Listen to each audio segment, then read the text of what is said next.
নমস্কার, আপনাদের সবাইকে স্বরবর্ণে স্বাগত। আজ আরেকটি কবিতা নিয়ে আপনাদের সামনে হাজির হয়েছি। রুদ্র গোস্বামীর লেখা কবিতাটির নাম সময়। কেমন আছো? কাকে বলবো? সবাই দিব্যি ভালো থাকার ভান করে আছে। কথা রেখো।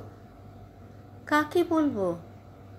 সবার কাঁধে একটা করে না রাখা কথার পাহাড়। কাকে বলবো? মনে রেখো।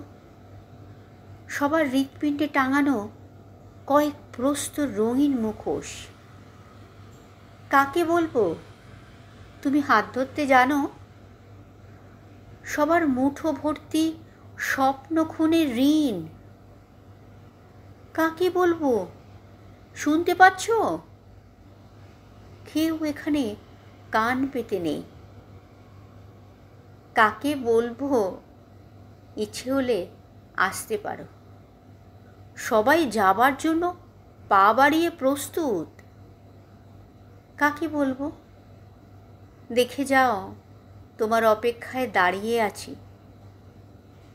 সবার চোখে চওড়া ফ্রেমের রূপালী আকাশ।